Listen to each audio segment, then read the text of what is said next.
Beautiful. All right.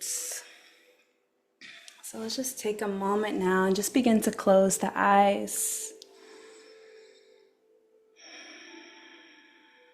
And just notice where your breath's at right now.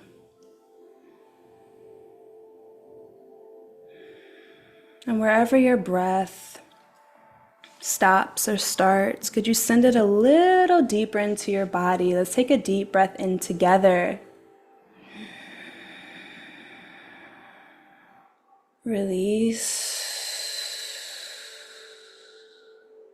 And one more time before we ground, taking a deep breath in, maybe pulling that breath all the way to the bottom of the spine if you can.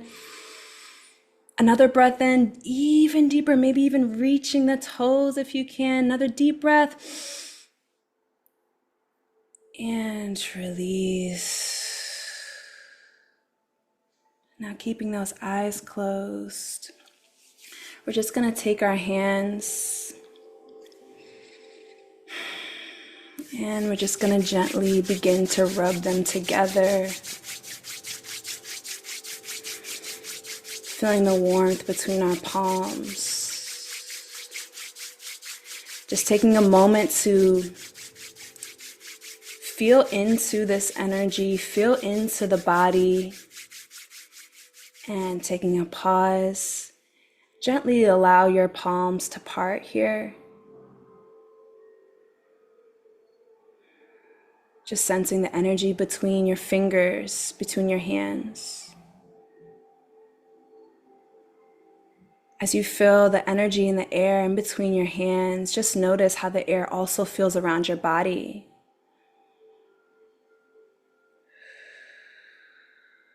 Deep breath in. Release and just begin to rub again.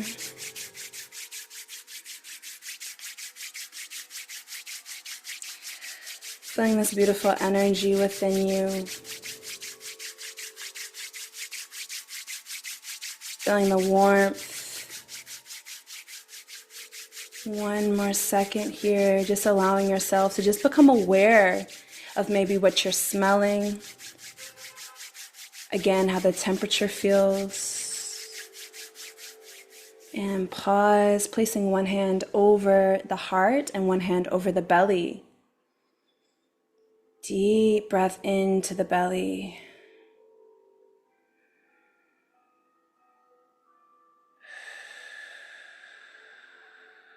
And now deep breath into the heart.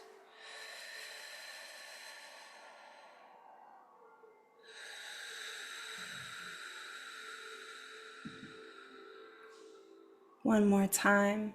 Deep breath into the belly. Now allow that breath to go into the heart. Release. Now keeping those eyes closed for one more second here. We know today we're coming here for divination class, the first of the series, Opening to Spirit. But maybe you also have an intention that you brought here today. Maybe there was something that pulled you to this space. Maybe there was something that called to you.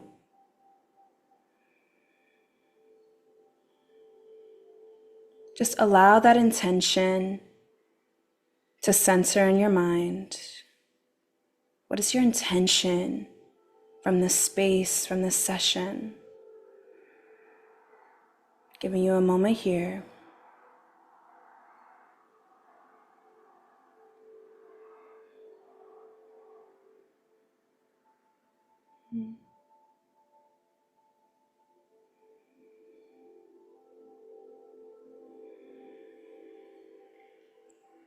Beautiful. And now before we start, I'd just like to thank everyone for being here. I want to thank Spirit for bringing us all here today. I want to thank Spirit as well for all the challenges, all the blessings, all the beautiful things that have led us to this moment. I want to thank my Ori. I want to thank all of the Oris present as well. I want to thank all the ancestors who have paved our paths and who have guided us on this journey. And again, I want to thank the divine for giving us the gift of another new day, another moment to learn more, to embody more, to become more. Taking a moment and another deep breath into the belly. Release.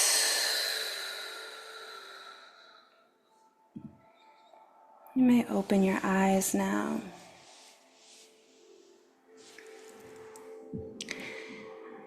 And before we go into any work together, I'd like to actually start off with a quote. Some of you guys may have seen this quote. I just put it on my Instagram story about 45 minutes ago, but I really feel like this is a beautiful way to begin this topic today. And it says here, and this is a quote by Rasha, it says here that there is absolutely no truth in the allegations that one path is the only true path, or that one people are the chosen people. These are constructs created by man upon a foundation of fear. All beings who themselves choose to recognize the truth of their own divine connection are the chosen people.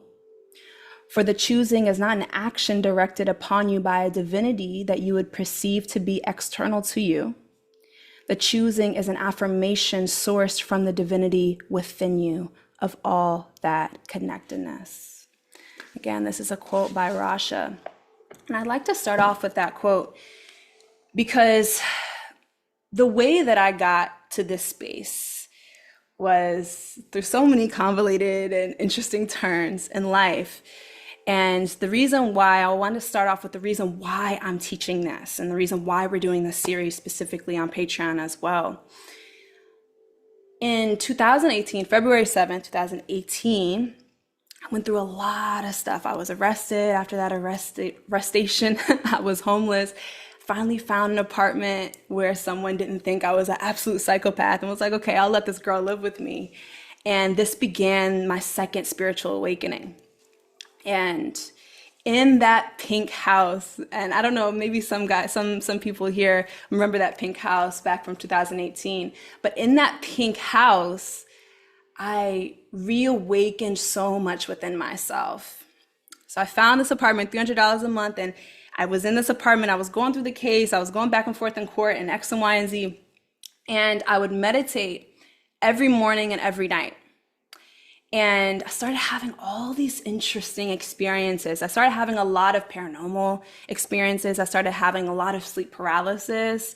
And I started hearing a voice that wasn't mine. Like, it didn't really sound like mine. It had a different tone. It was just not mine. And at first I would just be observing this voice and I would notice it tell me certain things, and it felt calming and like a peace, like a beautiful presence that was with me. And I noticed that the more and more that I meditated and the more and more that I devoted time to really staying still and staying present, the more clear this voice became. And so in the Western world, I'm sure many people would have called me crazy at that point in time, right? I was isolated. I was in Binghamton, New York, upstate New York. All my friends were in New York City. And so I was completely alone, right? And I was hearing this voice, and it's just me and this voice every day. And I'm going on waitressing every night and X, Y, and Z, right? But then I randomly got a deck of cards. I got a deck of angel cards. There's some here, somewhere around here. And I was like, okay, I'm pulling these cards. I'm doing this work with oracle work, right? Didn't even know I was really doing much. I was just pulling the cards, and I would just take it in every day.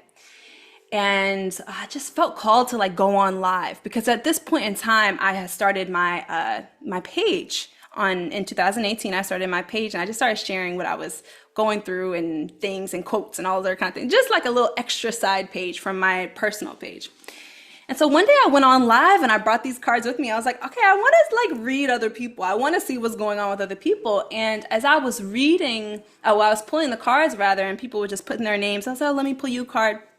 I was hearing stuff that was not on the card.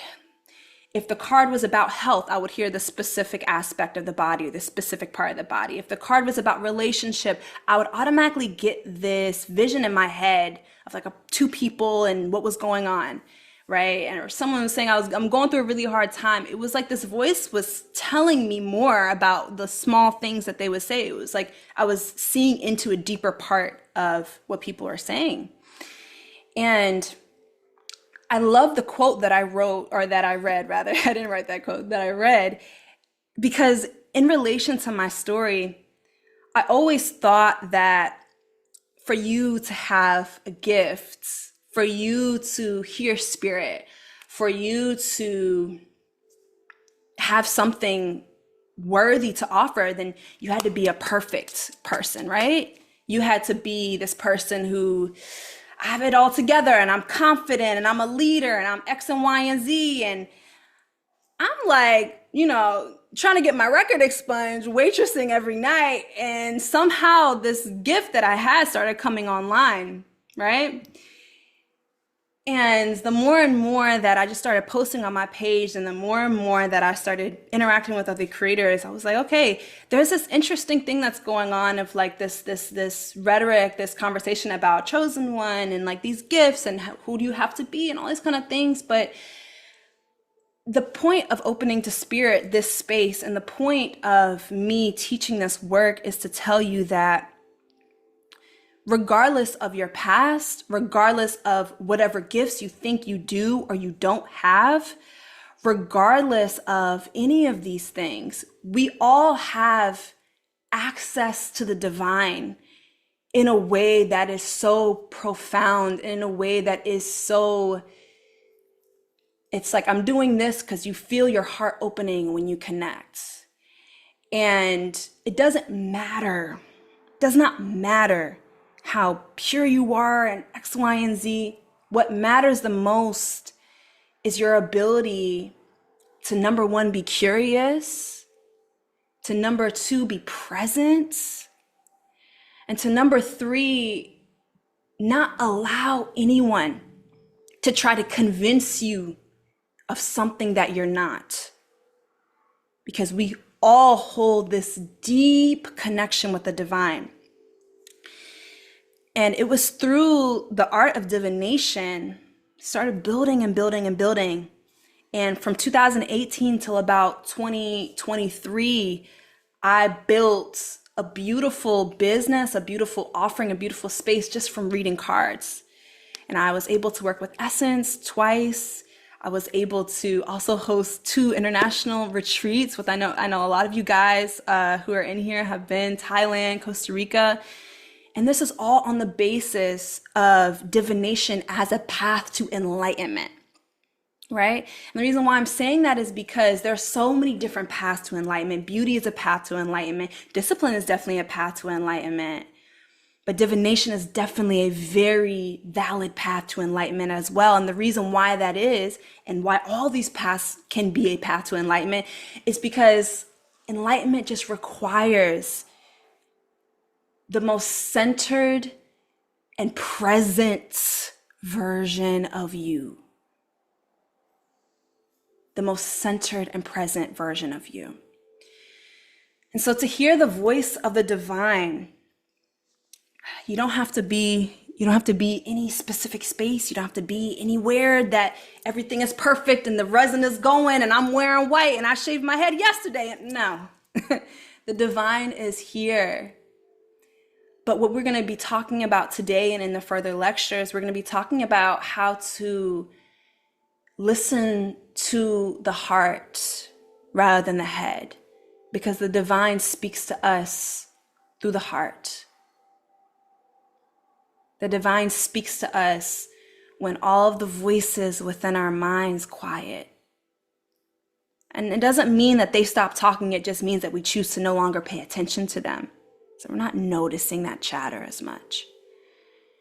The divine speaks in those stillest moments, and those moments can be anywhere, any place, anytime. And so the art of divination is the art of listening. The art of divination is the art of centering. And I do not believe in chosen people, but I do believe in people who specialize. And through certain life situations and circumstances, you may or may not know that you have actually been specializing in so many things. And I realized when I was a kid, middle school to high school, my mom took me to Buddhist temple every week, and we would meditate for an hour, and the monks would come behind you and tap your back so that your back was straight the whole time. And so I realized, looking back and looking at my whole life, from my second spiritual awakening to that, my life was really prepping me to specialize in quieting my mind, which is the reason why that voice came up. But you don't have to grow up in Buddhist temple to hear this voice. But I want to bring that point in because your art of divination may look a little bit different than mine. Your life path, of course, looks different than mine. Your purpose, of course, looks different than mine. We can all center and we can all be present, but this question of what has life been initiating you into, presence will only amplify it. This question of what has life been preparing you to offer, because remember, whatever we offer to the universe, to the world, the purpose that we bring, it's going to be also an offering to yourself as well. And the times that you needed it the most, on your darkest day, what would you have told yourself? What would you have given yourself? That is really your purpose, right? But divination, presence, hearing spirit is only going to amplify these things. Okay, so I wanted to start off with my why, because always starting with why is so essential when it comes to anything. So now this is going to be a very interactive class, very interactive masterclass. I know there's midnight and all these other spaces, and you may be, but I encourage you to continue to, put your answers in the chat, because this is going to be a very interactive class. So we're going to start off with one of the bullet points that you guys saw on the sign-up sheet, which is learning your language with spirit. And we all have a language that spirit is talking us to through this language, right?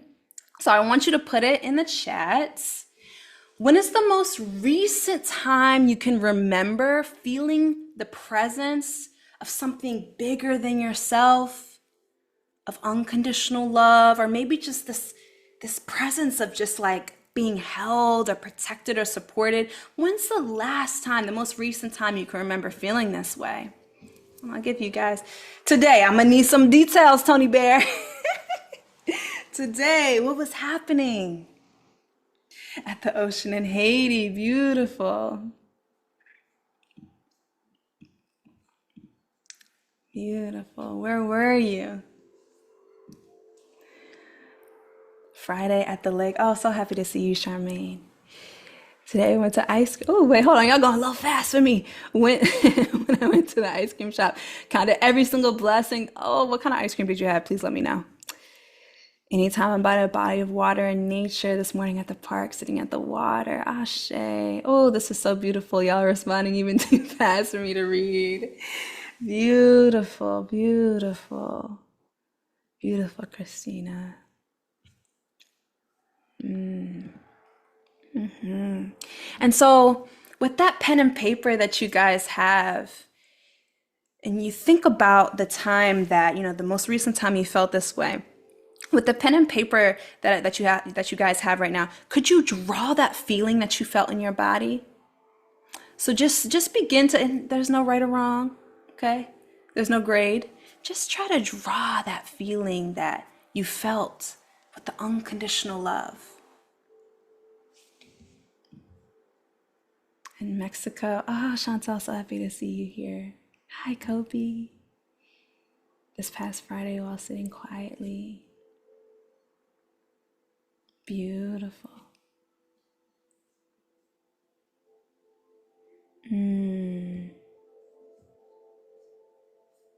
Beautiful share, guys. So yes, just beginning to draw this feeling.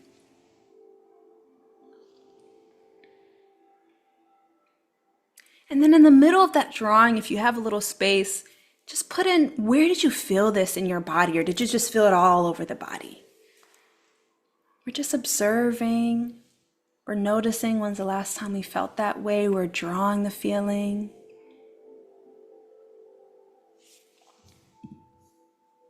I draw the sea, beautiful.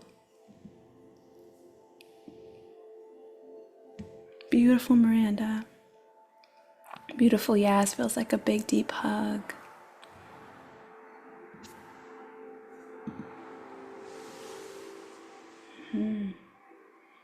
Yeah, so as you draw this feeling, just begin to reflect on, is there anywhere specific or that we're feeling it in the body? Is there anywhere specific we feel it, maybe in the heart, or again, all over the body? There's no right or wrong answer.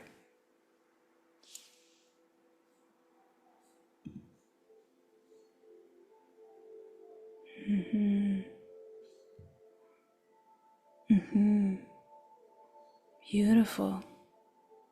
Felt like lighter breeze. Beautiful. Beautiful, Gabby.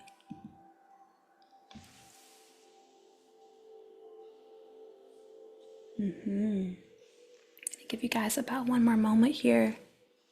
Beautiful work, y'all.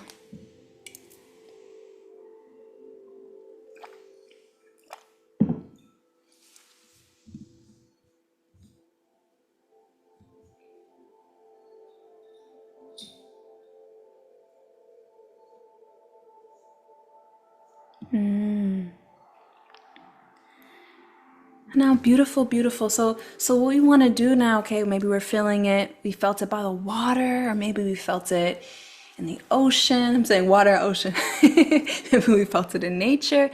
Can we try to remember, is there any other places or spaces that we've really felt this energy? Is there any other places that we've really felt this energy? We've drawn it out. We've been able to identify, where is this coming up in the body? And the other places or times that you felt this feeling, where are the other times? What were you doing? Where were you? Feel free to put it in the chat if you feel called. Beautiful, Sal. In solitude. When I see children being children, beautiful. Doing yoga, Ashe.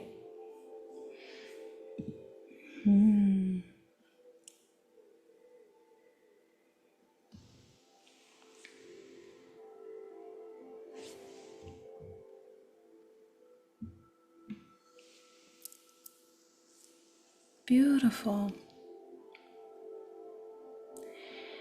And now one last question in this sequence. Is there any specific way that you find that this presence or this feeling speaks to you? Is it just a feeling in the body, or are there things that come forth? Are there words, or is it just a knowing? Is there any specific way? Maybe it's through angel numbers or flowers or birds. Birds is a major thing for me. Major thing for me. Dreams.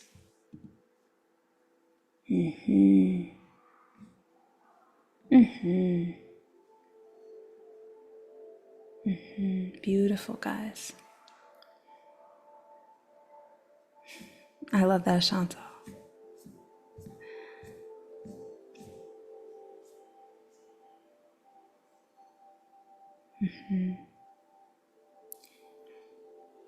Just take a moment here.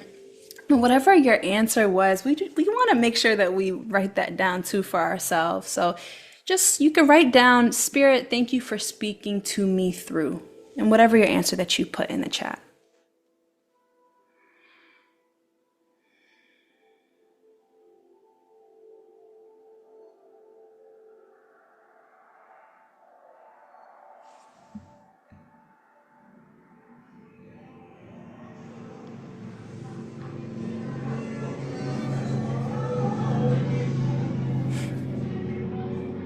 Beautiful, guys.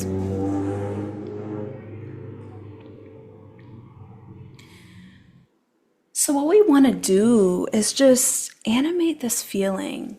We want to give it as much detail as we can. We want to draw it as beautifully as we can. We want to maybe even color it after this session.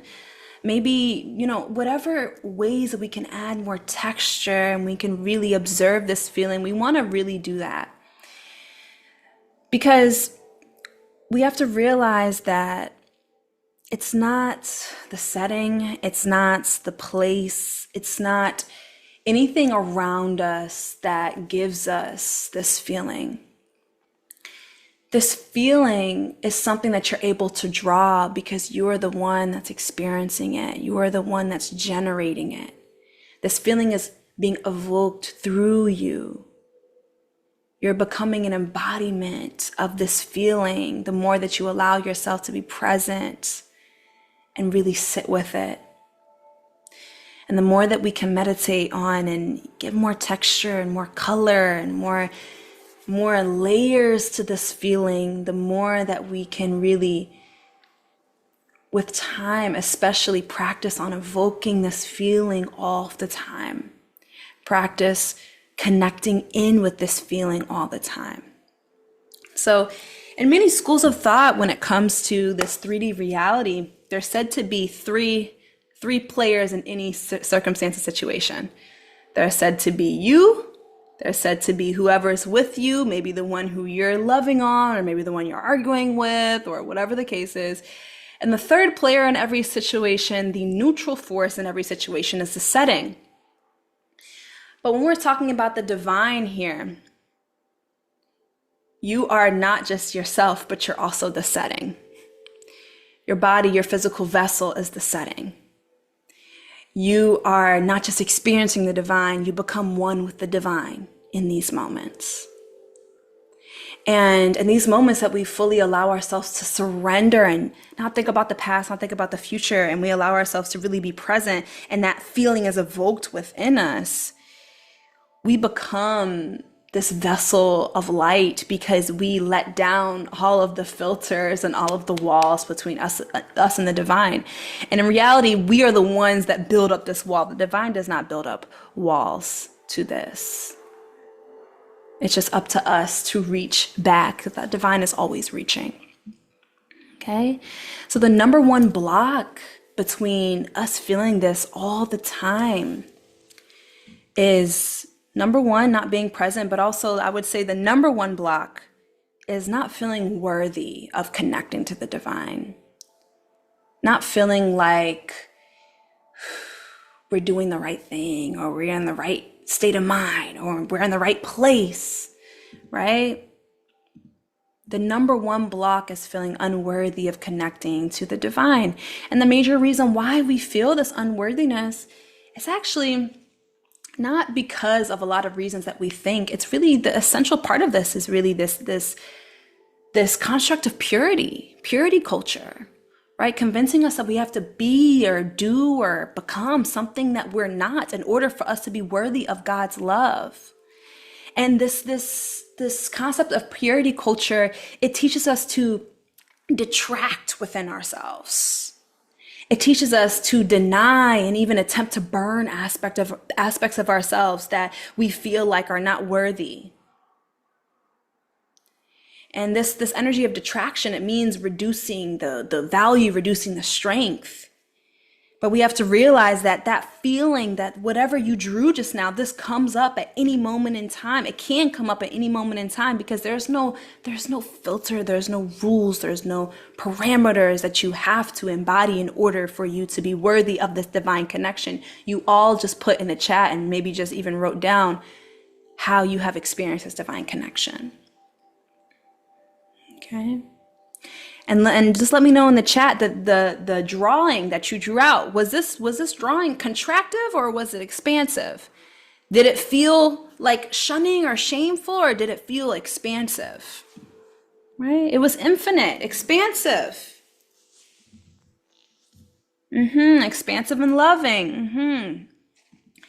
So anytime, y'all already know we're going to be diving deep into this in Hidden Divinity, but that's a whole nother story. But anytime that we allow people to humanize God and bring us whatever situation that they've created in their minds, right? Humanize God. God doesn't like this. God, da, da, da, da, da, da. God is always within us. God is the electricity in between each one of our cells, and you feel you have access to this electricity anytime that you are truly present with this feeling that's always here. Okay. So the first aspect of this is really undoing a lot of that programming that's telling you that you're unworthy of connection.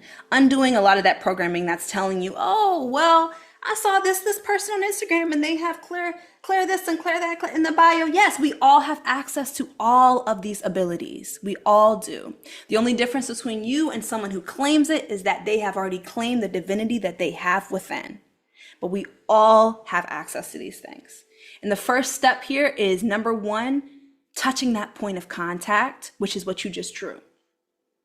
Touching that point of contact, getting present with that point of contact, getting intimate with this point of contact. Intimacy isn't the sexual thing all the time. Intimacy is just wanting to learn more in every angle and every page and every setting that this feeling comes up in. It's this curiosity that's never ending. Being intimate with the divine means studying the ways and studying the feelings and studying the places and studying yourself as well, that you feel the divine come through. Okay.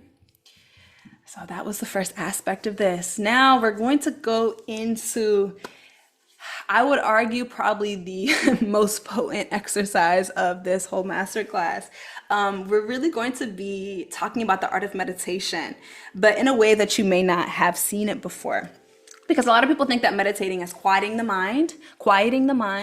But the thing here is the mind is never going to go anywhere. The mind is never going to be quiet. So many times we think that meditating is that moment, that one moment that you are able to quiet the mind. Yes, it can be that, but meditating is not being pulled and enthralled and entranced by what the mind is doing and saying. Meditating is the ability to observe the mind. And a lot of people get so down on themselves, like, oh, I can't meditate. No, you're seeing those thoughts. That's right. You're watching the mind. That's right. But when it comes to the art of divination, really what it is, and the way to reawaken, yes, that was the right word, reawaken your gifts, is the ability to shut out and look away from the minds, look away from the ego mind, look away from the personalized mind, look away from the mind that's telling us to pass. You got to do this today, you got to do this tomorrow, right? The way to strengthen our abilities is to listen to the voice of the heart that also is always speaking to you. The way to strengthen our abilities is to observe the mind in a way deeply enough to be able to know the difference between the voice of spirit and the voice of one of your mind's voices. So we're going to be doing an exercise that's really going to help with this. So, and I'm going to keep an eye on time, I promise. I could talk about this forever, but that's how we got 4 more classes on this topic.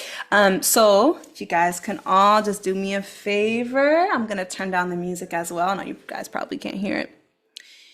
But we're just going to take a second, and since we're changing subjects, we're just going to scrunch our shoulders up a little bit and release. One more time, scooch our shoulders up and release. Maybe move the hands a little bit. Beautiful. And I just want you to have your pen and paper near, but gently begin to close the eyes. Gently begin to close the eyes, beautiful people.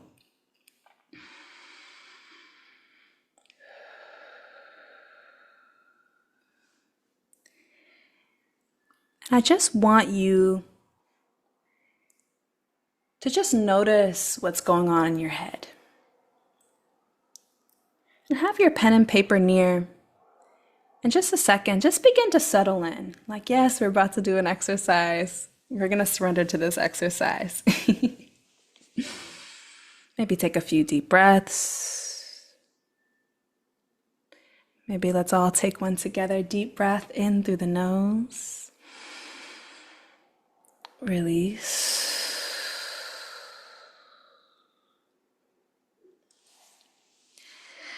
And now we're going to do this little exercise. And I'm going to keep the time, don't worry. And in silence, as you just watch the mind for just a moment here, I want you to just tally on your paper every time you hear a voice or a thought in your mind. I'm keeping time here. It's not going to be but for a few minutes.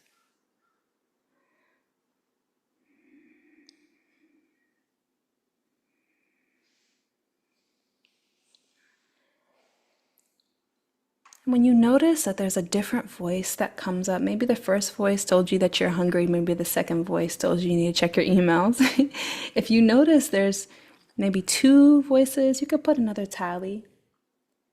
If you notice there's three, put another tally, and so on and so forth. We're not judging ourselves here. There's no right or wrong answer. There's no one who wins at this game. But I'm going to give you a few minutes here and just tally how many voices come up in the mind.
Continue to keep your eyes closed.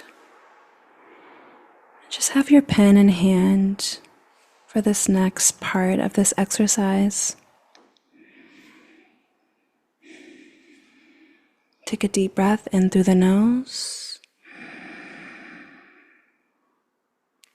out through the mouth.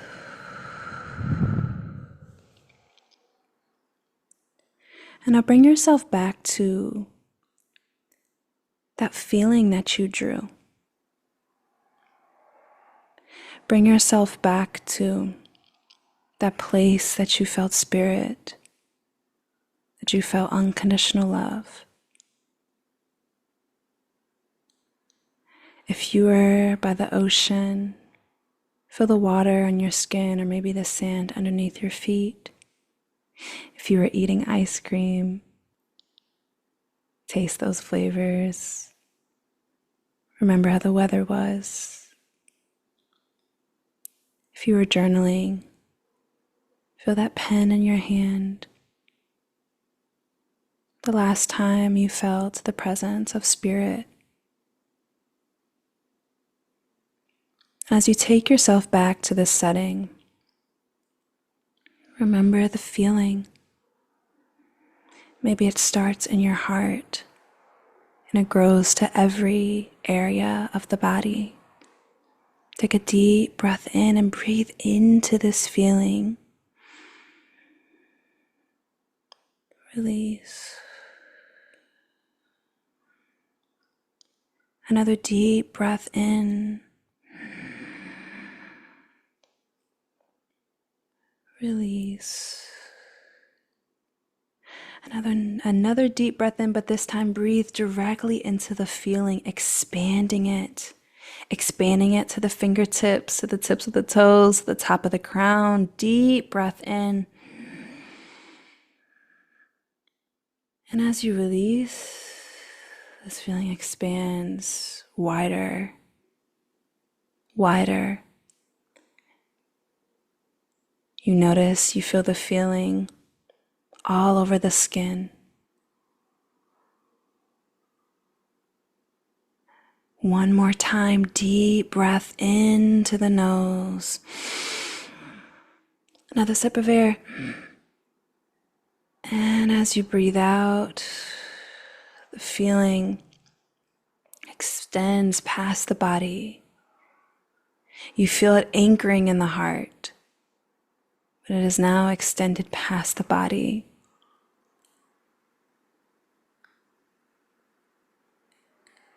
Now, as you meditate on this feeling, notice, are there any messages, any knowings, any way that this feeling, that this energy wants to communicate with you right now? Just feel free, whatever comes up, write it down on paper. And don't question it, don't overthink it. Giving you a few moments here.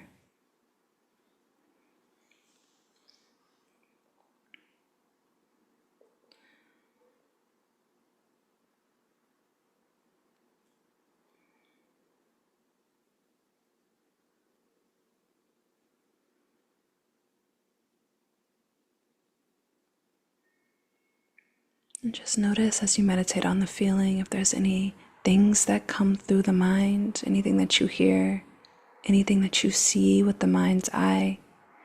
Just taking note of anything that comes up for you.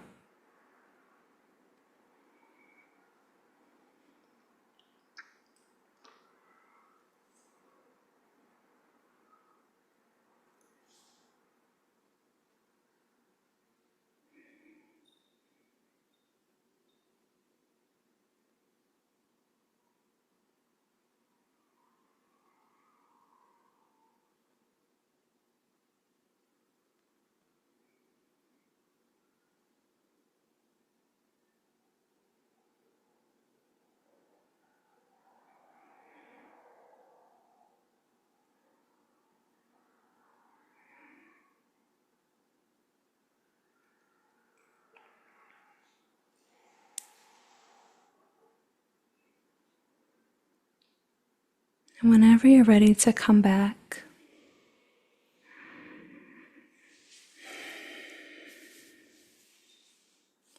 just begin to run your thumbs over your finger pads, your fingertips.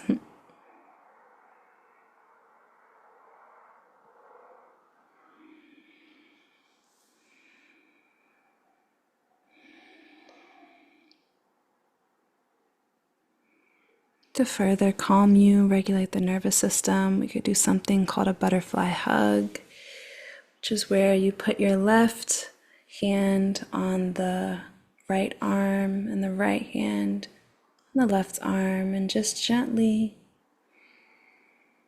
while breathing in and out,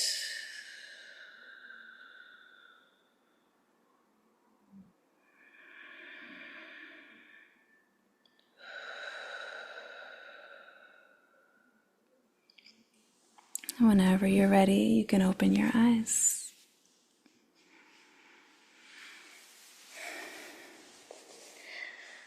Now, I just want you to notice, and maybe even put in the chat here, what were the differences between the voices that you observed at the beginning of that exercise and the voice that you maybe observed as we closed it out?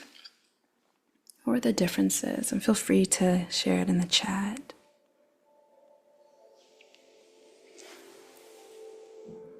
How many of those voices in your mind, how many voices had questions? How many voices within your mind that you observed at first seemed a little unsure of themselves? The first ones were reactive, random. Were there any voices in your mind that needed validation or were worried about something? The second one is knowing, no words spoken. I kept hearing crazy. I love that. Brazilian funk has been in my head, so that was definitely playing for me at first in my mind. There was one of fear and anxiety, but last one was calm. Yes, very random. Had doubts in the first one in the DJ. The second one was weightless, ashe.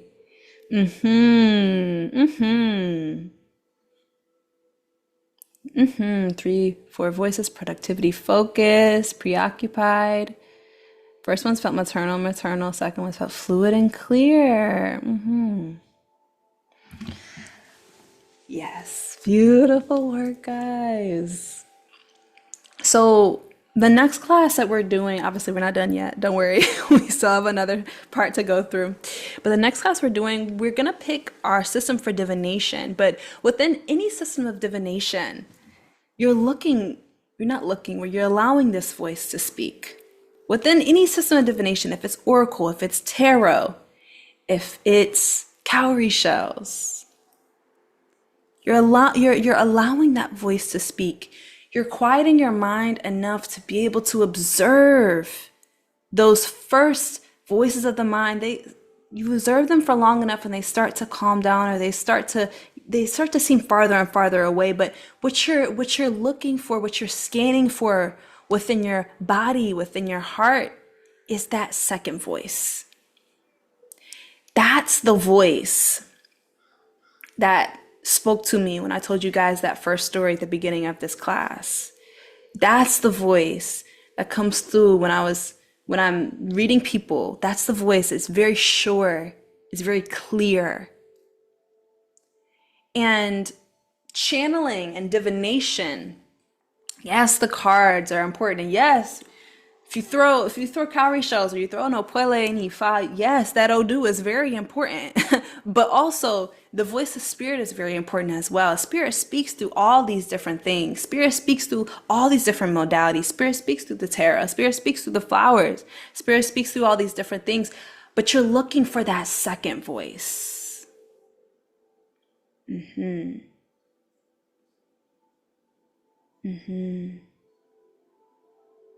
Understandable. Yes, the more that you do this, the more that you practice this, the clearer and clearer it becomes. Interesting. A lot of you guys are talking about the narrator. That is the voice in our head. It starts off as a narrator. It starts off just, oh, look at this, and look at the cat, and then look at the tree, and then look at this. And then that's, a neutral way that this voice exists within us, right? But then when you go out in public and that voice is saying, oh, everybody's looking at your pants. Everybody's looking at your pants. Everybody's looking at this thing. Everybody's looking at your hair. Everybody's doing this. Or that voice that comes through when you're ready to put your art out there or allow yourself to be seen. Oh, that voice is telling you, don't do it, right? It's the same thing. When we think about our anxiety, when we think about our fear, all these different things, they're all voices in our head. And the only reason why we get pulled by these things is because we allow our heart to be pulled by these thoughts. But you are not your mind. You are the observer of your mind. You are not your thoughts. You are the observer of your thoughts. And so what meditation really is, it's the process of purifying the mind through observation. Because anytime that we observe something, what you're inherently doing is you're making space between you and that thing. And the more and more space you make between you and that thing, the more that you are able to see it as something separate, something as other. And the more space that you make with all these ramblings of the mind, the more that we can purify the mind, because we don't allow our feelings to be pulled behind the thoughts. We don't allow our hearts to be pulled with these thoughts. When we allow ourselves to observe these things, observe the voices, observe the thoughts, evoke that feeling, evoke that centering feeling, evoke that present feeling, allow that feeling to come back up. Concentrate on where you really felt that in the body. Concentrate on expanding that feeling. You can move your attention away from all the things that are trying to distract you from what your heart yearns to experience.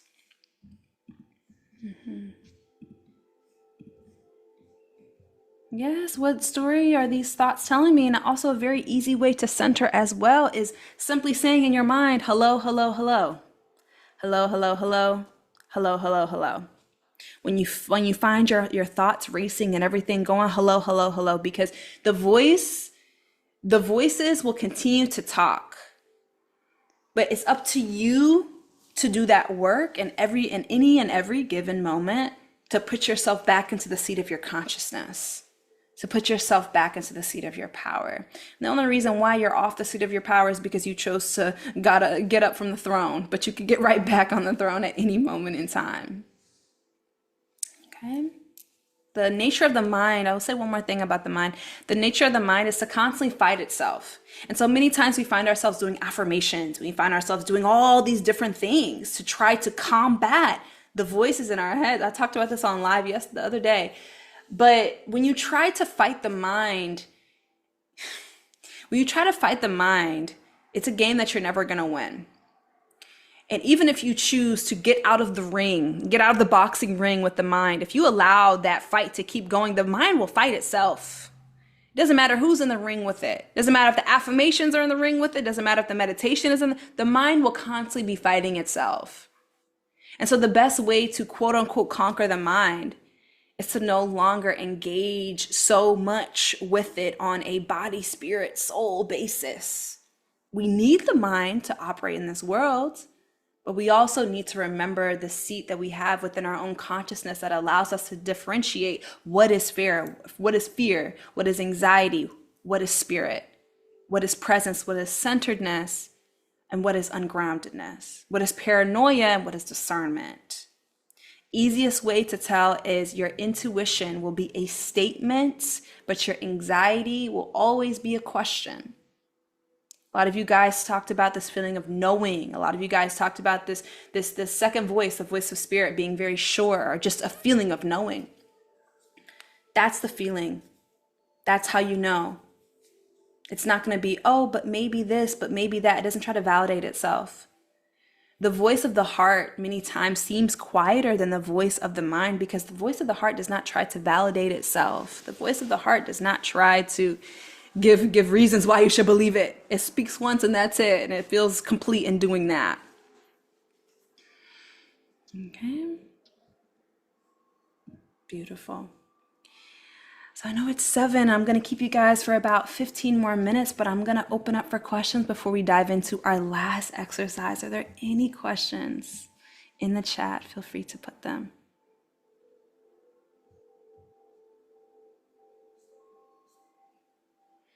If it feels good, just get comfortable one more time. We're going to do one more exercise.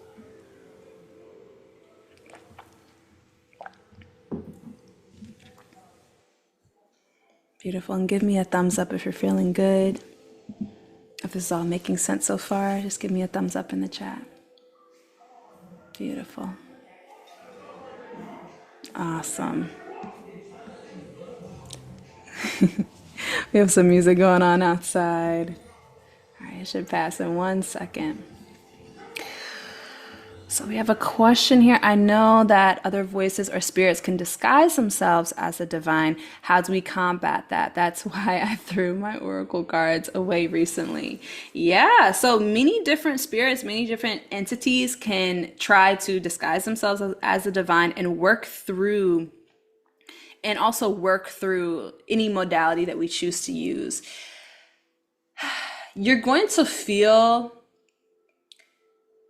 a sense of incompleteness when you are accidentally tapping into an energy that you don't want to tap into. You're going to feel a shift.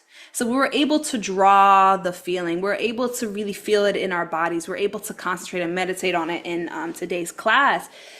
But say you come to next class and you're doing divination in X, Y, and Z, and something is speaking to you that's not your mind, but it feels a little hollow. There's going to be a distinct feeling that only you can feel the difference to.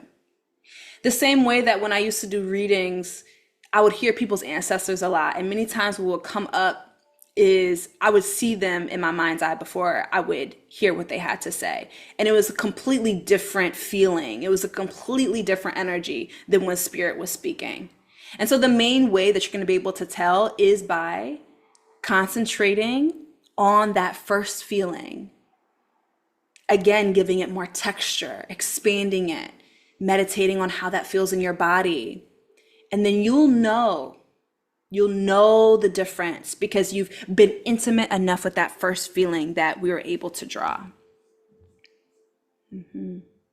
Can we experience/hear our own voice while doing plant medicine? 100%. So in Ifa, one of the main pillars of Ifa is Ori worship, is centering your Ori, especially in the Asheshe tradition of the Ifa, which is what I practice. Ori comes before all. And your Ori is your higher self. Your Ori is your first Orisha. Your Ori is your connection to Olodumare. And so in plant medicine, many times you can hear the voice of quote unquote you because there's many different aspects and different versions of you. Just as humans are a specific, physical aspect of the Ori or the higher self or the soul, we can experience and hear many variations and many different versions of ourselves. And you can even hear that without plant medicine, 100% as well. In my tradition, we really emphasize meditating with your Ori, and this is as simple as what we did today. This is as simple as getting quiet. This is as simple as doing a very simple ritual that anyone can do, which is putting water. I'm actually going to talk about that next class, but putting a little bit of water on your head for a cool head, right? And allowing your Ori to speak to you.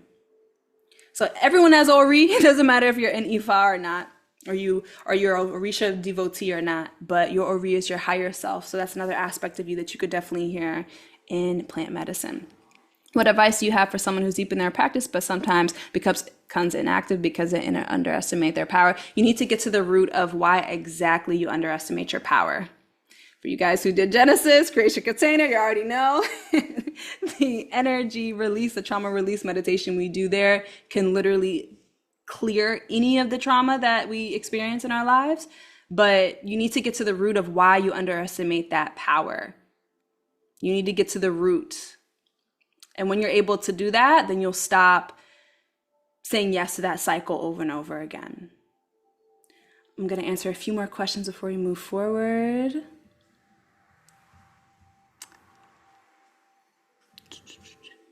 If possible, would you be able to dive into the voices feeling like versions of self? I love that question, Sal. 100%. I will definitely save some of these things, especially because there's going to be 3 other meetings. Becca asks, when will the next meeting be? The next meeting, I believe, is next week, the same time, and it's going to be on Patreon. One more question, then I'll come back to questions when we close out. How to strengthen trust in self and trust in the messages that come through. Number one, it's going to be through that exercise that we did. So there's nothing that's going to give you instant gratification other than practicing that muscle and devoting time to this every day to where you can observe the mind. And it doesn't mean that you have to be in a room with only no. Every day when I get out on my balcony and I have coffee in the morning, I have time where I just do one thing at a time, where I'm just observing the mind. You can make this even when you're washing the dishes, when you're in the shower, whatever you're doing. Have time in every day where you are observing the mind. Because it's only when you are able to observe the mind that you will actually be able to trust what is the voice of spirit, what is the voice of the divine versus what is the voice of your mind. So we went through that. So just make sure that you're regularly doing that practice, and it'll get easier and easier, and that muscle will be strengthened over time. Okay, so I'm gonna pause on questions and we can definitely come back at the very end. But now we're going to move into breath work for intuition and receptivity. So we're gonna move into some crown chakra breath work. And before we can move into that, of course, I have to talk a little bit about the crown chakra. So the Sahasrara, which is really the meaning of the Sahasrara, is 1,000-petaled opening or 1,000-petaled flower. And of course, we don't start at the Sahasrara. We come into the body via the root or the Muladhara, Sadhisthana, Manipura, Anahata, Vishuddha, Ajna, and then we get to the Sahasrara.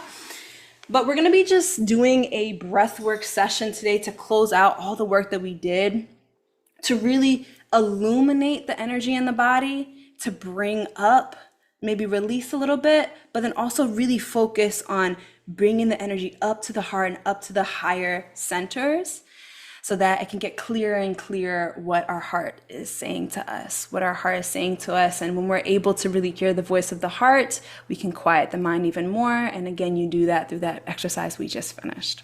Okay.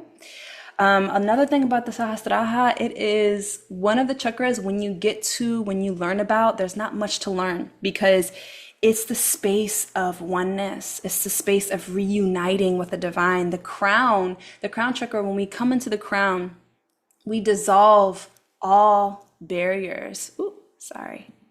We dissolve all barriers to any borders or filters or things that we've put in between us and literally anything else. So with the divine, but also any barriers that we've put between us and other beings, any barriers that we put between us and nature, any barriers that we put between us and the things around us. In the Sahasrara, we dissolve duality. And the Ajna is all about getting through duality, going through the darkness and entering the light. The Ajna is all about being able to begin to dissolve a lot of those barriers. And in the Sahasrara, we come into union. After we've dissolved these barriers, we've come into union. So this is a very, very beautiful, beautiful chakra, as all of them are. But to really illuminate this space, we have to focus on pulling that energy up. And doing this work, as you may have already guessed, doing this divination work and doing the work that we're doing here really helps us also heal the crown, not just through observing the mind and purifying the mind, but also allows us to heal the crown because it allows us to heal our relationship with the divine and heal our relationship with God, and realizing that the human aspects that we've put on God have only limited God. And the crown is all about dissolving any limitation, dissolving any borders, dissolving any aspects of duality, right? So I'm going to continue to answer questions in a bit if you guys want to stay after this meditation. But we're going to go into one more session of meditation and breath work to end and also integrate all of this juicy information we've talked about. And if you guys can just get comfortable for me. And let's just actually start. Before we begin, let's do another one of those scrunching up of the shoulders, scrunching up to the shoulders, and release. And let yourself really expel out. Another deep breath in, scrunching up the shoulders, and release. Moving the wrists.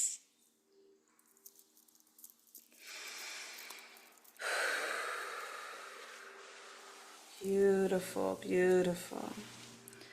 Let's just start to settle in into integration.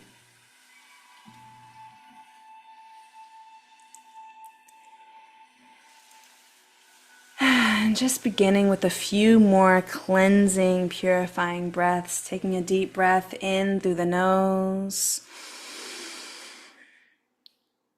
And release.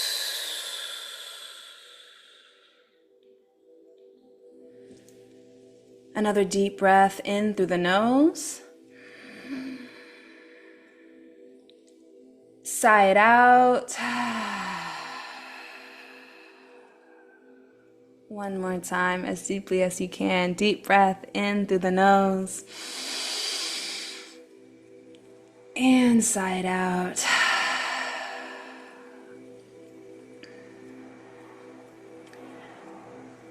And to begin, just begin to pull that breath into the belly.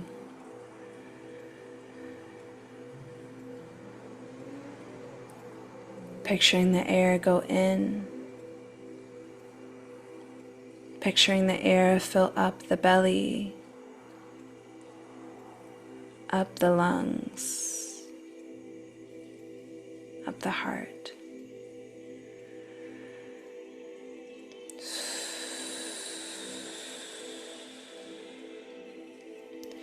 And just do a few rounds on your own here.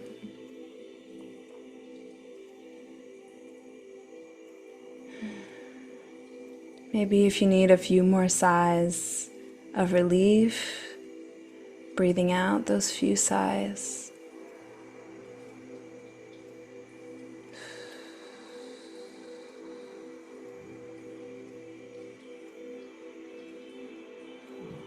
And as you breathe again,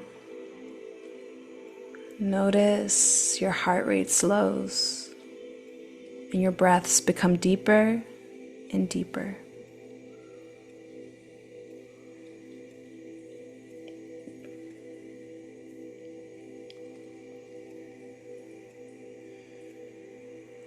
Begin to picture a halo of white light starting at the crown and relaxing every muscle as it goes down the forehead, the eyebrows, goes down the nose, the cheeks, unclenches the jaw, releases the tongue. As it goes down the neck, the shoulders, the chest, relaxes every muscle as it goes down the stomach, down the hips, down the thighs, the knees, the shins, all the way down to the feet, relaxing every muscle.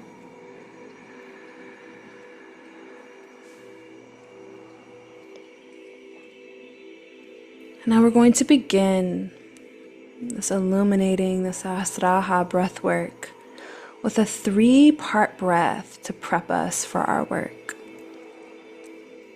And this 3-part breath will be 1 breath into the belly, 1 breath into the heart, another breath into the throat, and then exhaling all of it out.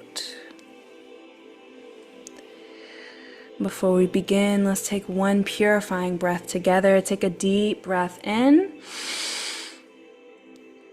Release it all.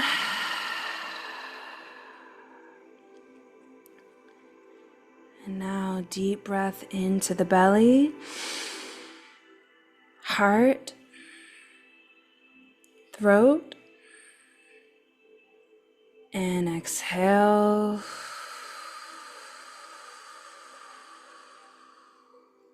Deep breath into the belly, heart, throat, release.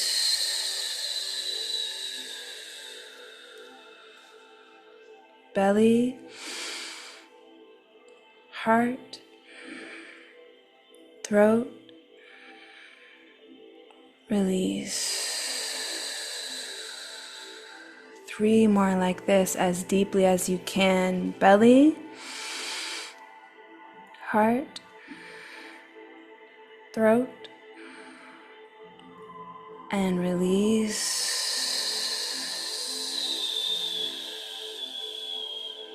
Belly, heart, throat, release. Last one, belly, heart, throat, release. And now just take a moment to tap into how your body feels.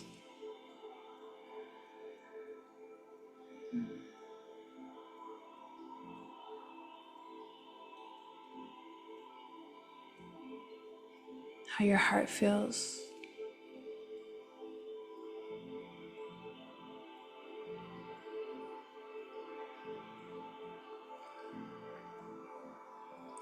Gently begin to bring your attention back to those belly breaths.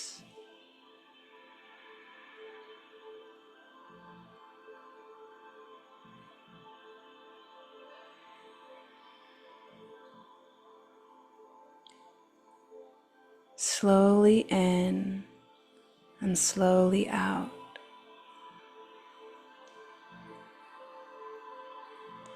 And continue this rhythm.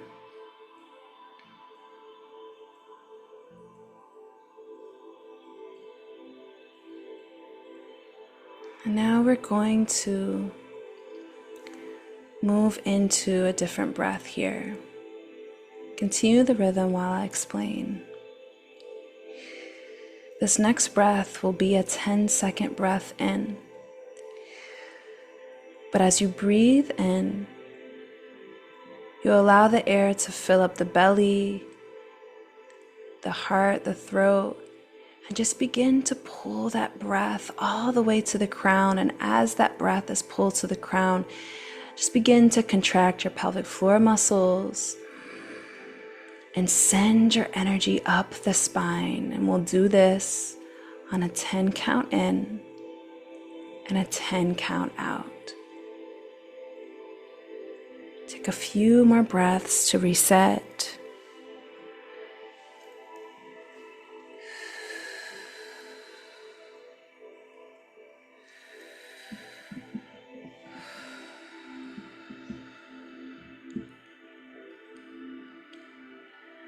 And now take a deep breath in, 2, 3, 4, 5, 6, 7, 8, 9, 10, and release.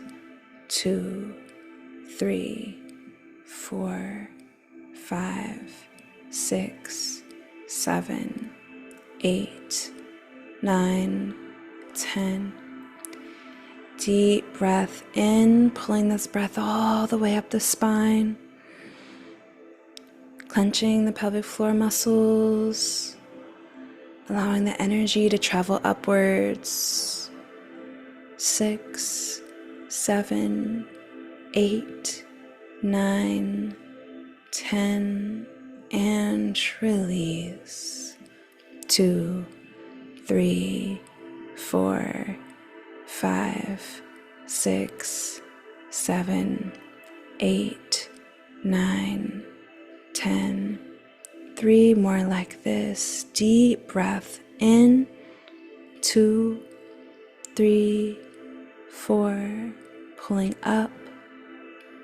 Allowing the energy to travel up the spine, past all of your energy centers. 7, 8, 9, 10, and release. 2, 3, 4, 5, 6, 7, 8, 9, 10. Deep breath in.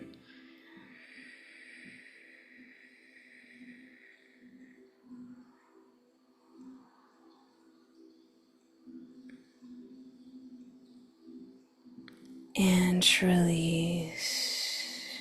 2, 3, 4, 5, 6, 7, 8, 9, 10.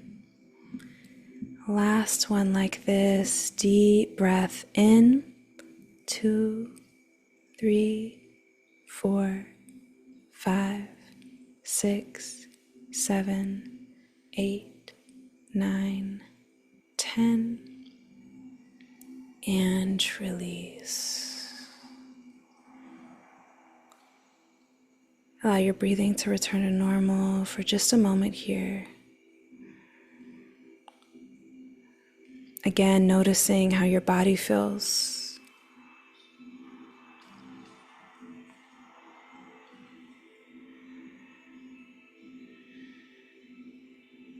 Noticing how your crown feels.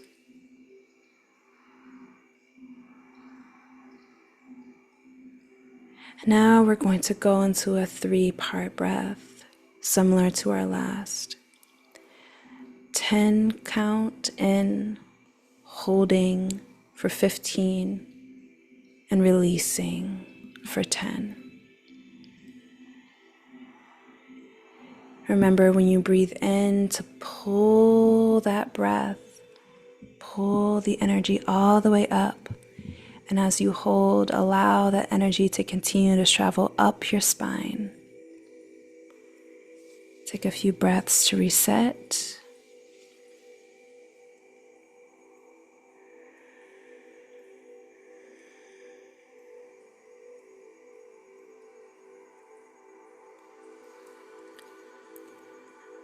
And now deep breath in.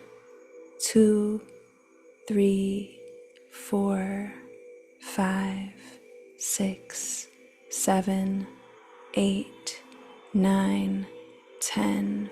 Hold here, allowing the energy to travel up.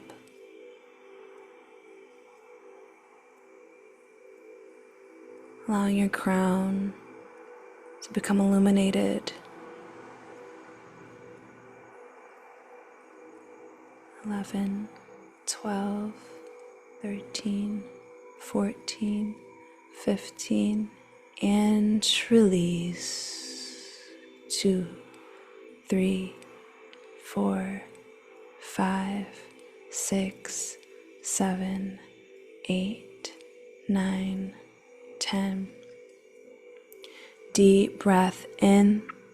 2, 3, 4, 5, 6, 7, 8, 9, 10. Hold. Allow the energy to travel.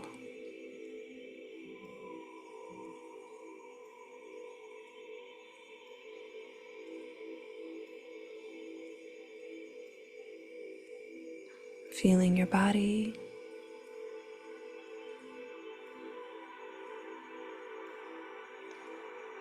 And release. 2, 3, 4, 5, 6, 7, 8, 9, 10.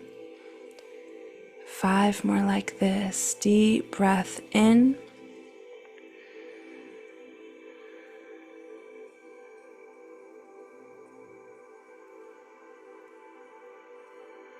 Clenching the pelvic floor, holding at the top. Allow all the energy to come to the top of your crown.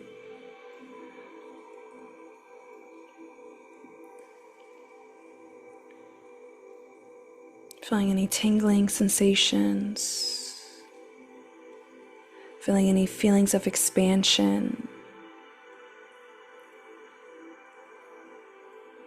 10, 11, 12, 13, 14, 15, and release. 2, 3, 4, 5, 6, 7, 8, 9, 10. Deep breath in, pulling all the energy up.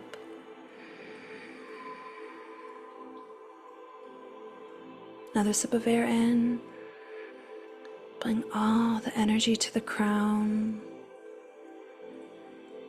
and hold.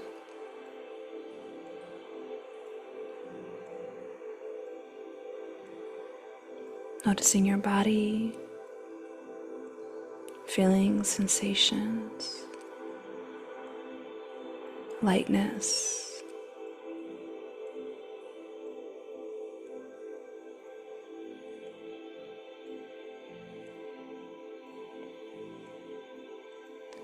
And release.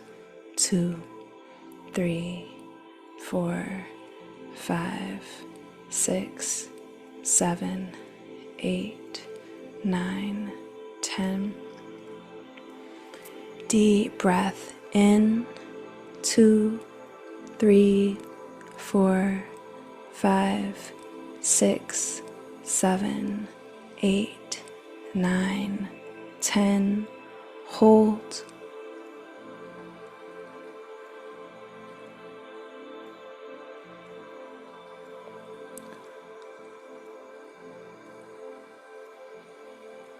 Chin in. Picturing this energy expanding past the crown, past the head, connecting you deeper to a source within and around.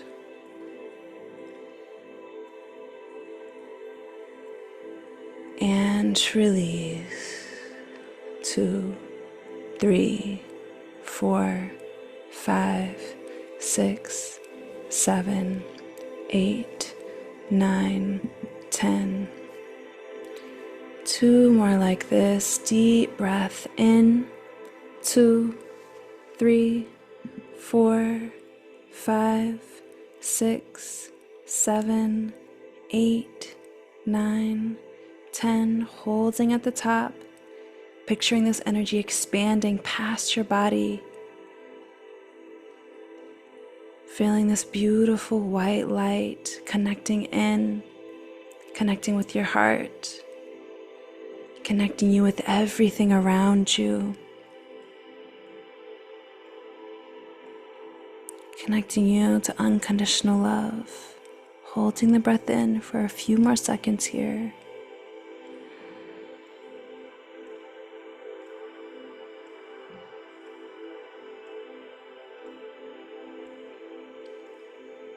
And release.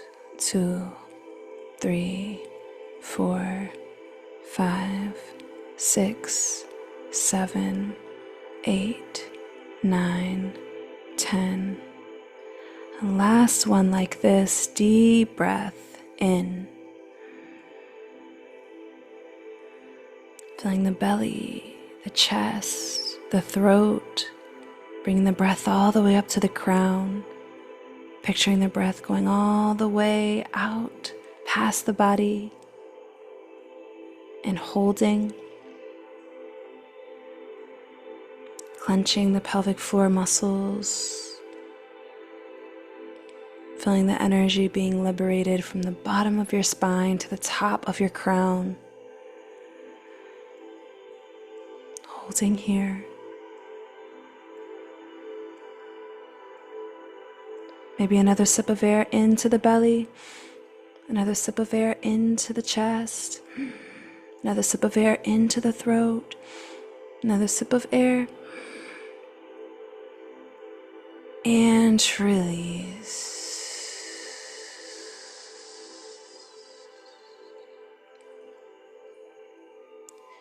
Place your palms face up on your knees or on your body if you're laying down, on the sides of you if you're laying down rather.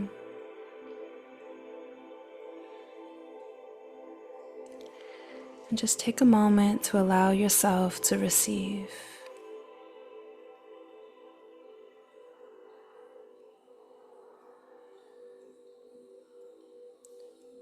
Feeling the air on your palms, feeling the energy of your body. Just tapping in.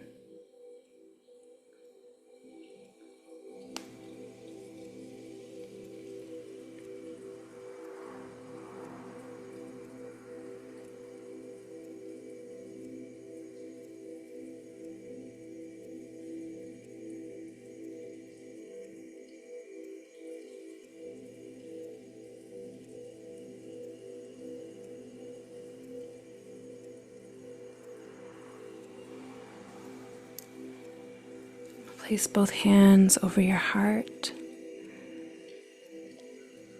and breathe into the heart space. Feel the heartbeat.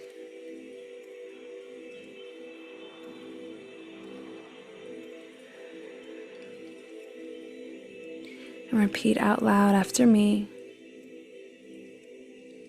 I am connected. I am receptive. I am divine. I am connected. I am receptive. I am divine. One more time. I am connected. I am receptive. I am divine.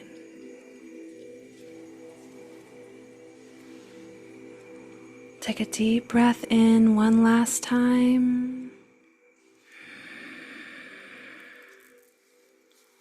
And release.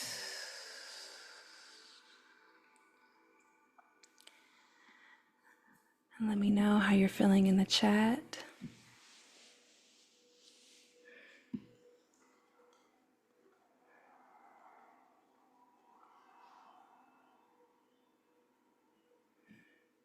Peaceful.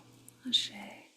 Before I open up for questions, just want to tap in. Gentle, amazing light. You are loved. Yes, you are. Ashe. Beautiful. So I'm going to open up for questions in a bit, but I want to first off just thank you all so much for being here with me. Thank you all so much for being in sacred space with me. Thank you all so much for showing up for yourselves, for being here, for choosing to be present. I have to remember that these gifts, all the beautiful things that are around us, they're all tools, but in reality, they're all helping us dive into and cultivate this beautiful divinity and reawaken this beautiful divinity that we have within ourselves. And so whatever tools that you choose to use, whatever things that float your boat, just know that all of it comes from here. And the first step to really awakening the divinity within is practicing the art of purifying the mind, being observant, being the observer, and allowing spirit to speak. Before we go, I'm going to just tell you the class schedule, and then I'll let anyone who doesn't have a question go. So on 3/30, March 30th at 6 p.m. CST, we're doing Kundalini Yoga for presence and intuition. We're doing altar space building, hearing with your inner ears. This is really developing the Vishuddha and the Ajna, and we're also doing divination preparation. And then the third session, which is on April 6th at 6 p.m. CST, we're talking about developing a daily divination practice. This is where group chat support comes in, subconscious detox, how to divine yourself. And then we're going to have probably about 2 sessions together where we get on and we share what we're receiving in these divination practices. And we read ourselves, but we have the group support and we're actually talking on camera and stuff like that. So this first masterclass was obviously completely free. All the other ones will be on Patreon. I've decided to kind of like close out this Patreon space that I've had for so long with this course, because I really built my Patreon from a space of doing readings every month. And before I can graduate to a new level, I have to teach other people how to do what I was doing and how to do what I've done. So this is exactly why I'm teaching this and why I've chosen to do this. So if you want to join us on Patreon, you definitely can. It's patreon.com/yourspiritualmermaid. And I'm going to answer questions. But for all of you guys who have to go, all the people who said it's 1:30 a.m. and all that kind of stuff, I hope you guys have an amazing night. And I hope to see y'all soon. Bye, beautiful. Bye, everybody. Yes, it's always at 6 p.m. CST. And so I'm going to keep recording for anyone who wants to hear it later. But I want to just answer questions. So if you guys have any of or you answer to ask questions above, please put them down again in the chat so we can get some questions answered. We could have a little bit of discussions. Okay, y'all already ready to go. I love it. Okay. So the first question was, how do I dissolve the separation I feel between, here we go. How do I dissolve the separation I feel between myself and others? Where does it stem from in Western culture, and how do I counteract it? I notice that I really desire approval and validation of my worth from others. Could this be a block? I think this is a natural defense mechanism when it comes to the way that society is. So I think number one, we really have to observe that voice that is telling you these things. We have to observe that voice that is desiring the approval. We have to observe that voice that's desiring the validation. And we have to really allow ourselves to be repositioned with our relationship with that voice. And if we keep trying to, like how we talked about in the session today, if we keep trying to counteract that voice with affirmations or anything else other than trauma healing and presence, then we're just going to end up having that voice resurface over and over and over again. So I think even sometimes in Western culture, we think when we deal with this problem, we have to, number one, realize that we've been dealing with this problem for decades. This thing has been going on in our minds for a while. And so we hear this thing of, oh, we just have to observe the voice. Oh yeah, like that's going to really work. But it's the strengthening of the muscle of observation that allows you to no longer follow with all of the emotions, with all of the feelings, with all of the heart, that allows you to follow that voice and really get entranced by it.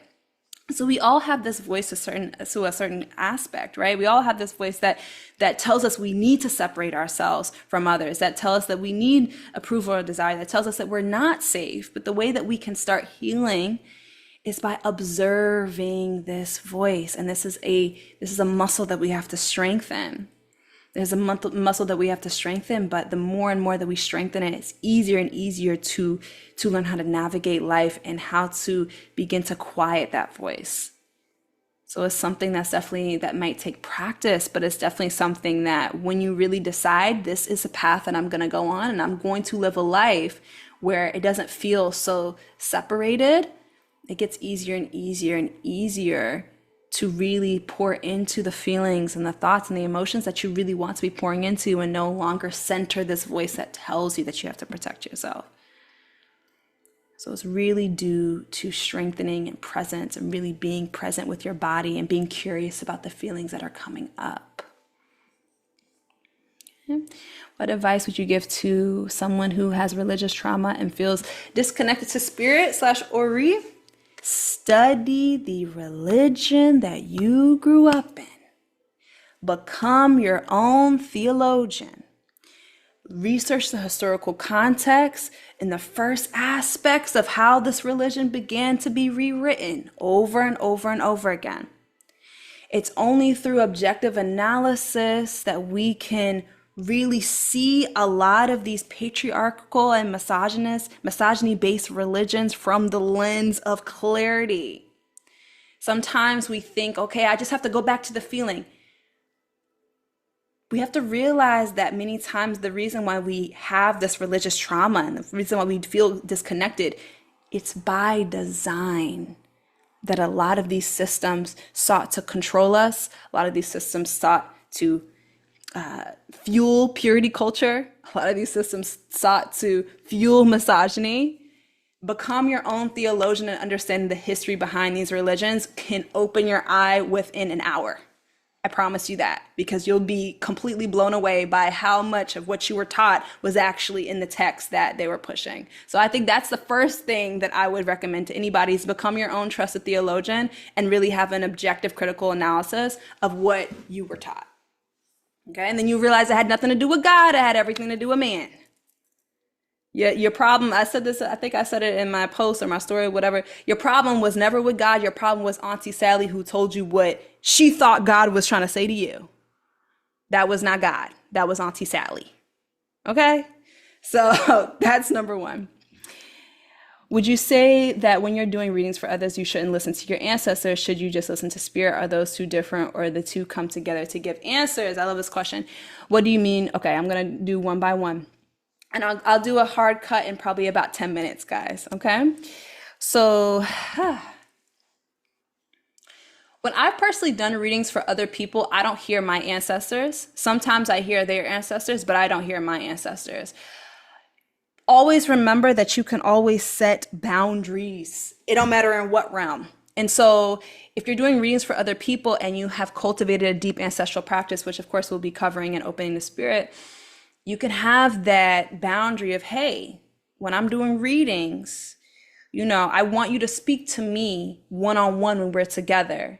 But I want to really ensure that I'm hearing spirit when I'm doing readings for somebody else. So having that boundary with your ancestors and being like, I want you to speak to me and only me. And then when you're doing readings for other people, open to spirit, it's two different feelings. And you can communicate with your ancestors how you want that dynamic to be. Because the fact of the matter is, your ancestral line may not be anywhere near their ancestral line. Therefore, it's like getting advice from someone who's not in the same field as you. It's not going to apply the same, because everyone's ancestral line and everyone's spirit is going to be different. You want to make sure that if you're doing readings from other people, that you're tapping into the collective unconscious and you're tapping into spirit rather than your own egun, because that's going to be a completely different response. It's going to be personalized to that ancestral line. So you can always have boundaries with your ancestors. I had to set really big boundaries with my ancestors when I first started, because I was hearing voices like crazy and I had to be like, I need to sleep. Let us relax, right? So you can set those boundaries. Just make sure that you have an open and honest conversation and communication with your ancestors. What do you do when you feel overwhelmed by the intensity of visions you get from spirit? Sometimes it's specialist, sometimes it's overwhelmed and I step back. You have to find an outlet to express yourself. So whether that is through, you have to find an outlet to express yourself and to teach. So number one, whether that outlet is through writing, I have like 20 journals all over my house. I'm constantly writing about the things that I'm receiving. Writing, creating some other type of art or expression. creating even videos or whatever. That's how I started too, was just really telling people what I was hearing, what I was saying. One of my favorite quotes was, or what I was seeing, one of my favorite quotes was, teach what you learn or you'll go crazy. And it's true. If you have so much energy in the head and you don't have any outlet, you might go crazy. Okay. So have an outlet for everything that you're receiving. And just because you're stepping into the role of a teacher doesn't mean it has to look like Zoom call, we're doing a masterclass X, Y, and Z. It can be through your music. And are you in 7Cs, by the way? Because of that, I'm seeing, okay, I see you. Okay, cool. Because I know now I'm putting all the things together. It can be through your music that you express. Okay, so just make sure you have an outlet. That voice sounds exactly like my mother. Is a divine or your Oris a similar energy they feel? Interesting, Miranda. No, it's a similar energy, but it's not the same energy. So your Ori is your higher self. It's your own Orisha. And it's essentially the soul that reincarnates into various bodies. Your Ori is your link to Olorun, heaven. Your Ori is your link to Olodumare, God. It's not the same as the divine, but it is an aspect of divinity, just like how we all are an aspect of divinity. So it's our link to the divine. But yes, in Ifa, we have specific rituals and specific ceremonies that we do to really make sure that our Ori is fed, whether that's through cool water, whether that's through, if we need to speak more sweet words on ourselves, we put honey on the Ori. If we need a really strong cooling energy, we put coconut water on the Ori, right? A lot of different things that we do in Ifa to make sure that our Ori is in alignment, but it's an aspect of the divine, but not the divine itself. Advice or comments on how to begin a connection with Ifa, ancestral practice. We're going to be talking about how to create a sacred space and an altar space in another section of Opening the Spirit, another class of Opening the Spirit, but specifically questions on Ifa. My main advice, if you can, find someone in person. Find someone in person. People always ask me, how do I find elders? Your elders are at the farmers markets. Your elders, they're at Whole Foods. They're at Aldi. They're at the community bookstore. They're at the community cleanup. Okay, there are so many places. I think people think that it has to be like a bimbe that I find this elder. A bimbe is like a Orisha celebration ceremony. It has to be a bimbe. No, it doesn't have to be a bimbe. It could be at the farmer's market on a Thursday afternoon, right? And what I did when it comes to my journey, I took some flowers to Yemoja a long time ago, and I said, Mama, I'm ready for a teacher. The next day, my teacher, who's now my teacher, called me. So another way that you could do it is you can give an offering to nature. Everyone has a connection with the divine feminine Yemoja. Yemoja is this aspect of Olodumare, of God, that really encompasses the mother of all, the mother of compassion, the divine feminine. And so you can always go to the water and speak to the divine feminine aspect of the divine that's always with all of us. And you can simply tell her your problems. You could tell her how you feel. You could tell her what you need help with, and she will help you. So I would say, put your body in these spaces and places with the intention of meeting an elder. I met my elder through another elder. I went through a few different teachers before I chose the one that I have right now. Don't go with the first person that you find, and try to find somebody in person. And you got to leave the house.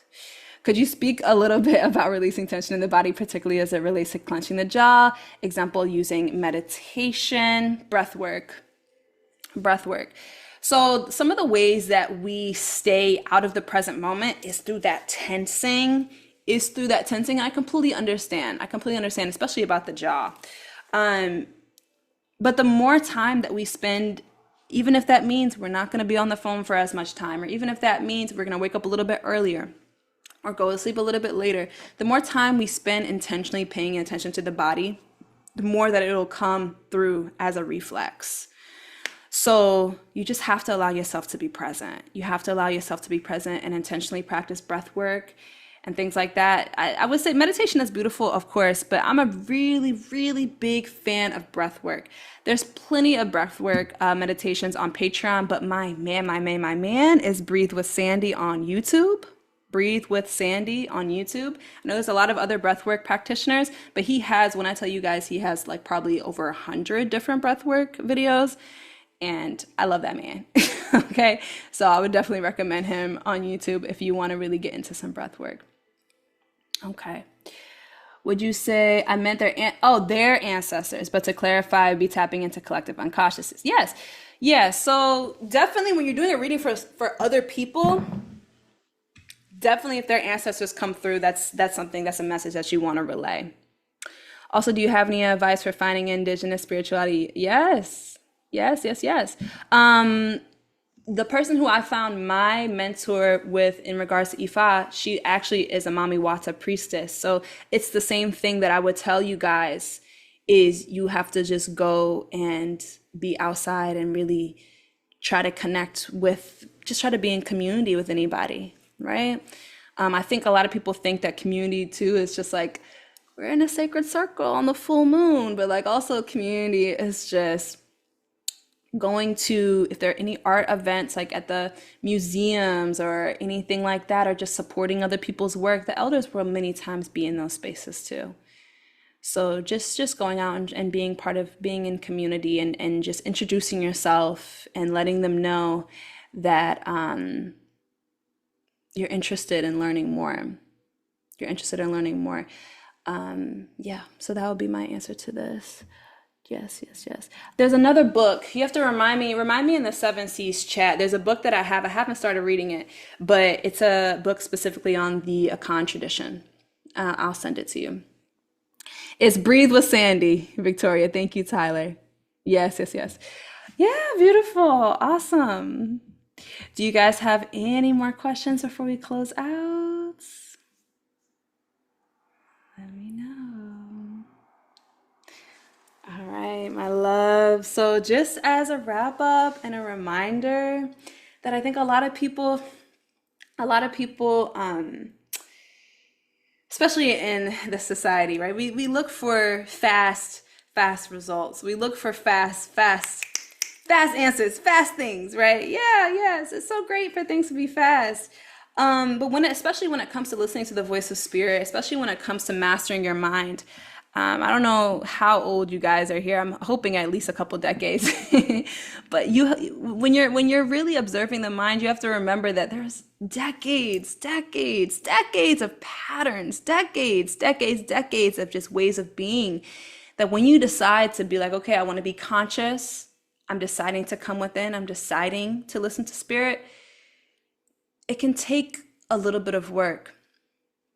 I see your question, 1 second. It can take a little bit of work.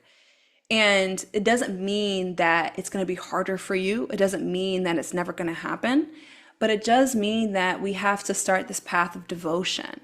And what devotion is, it's bigger than discipline. Devotion is you know what? I'm going to be intimate with the hard moments.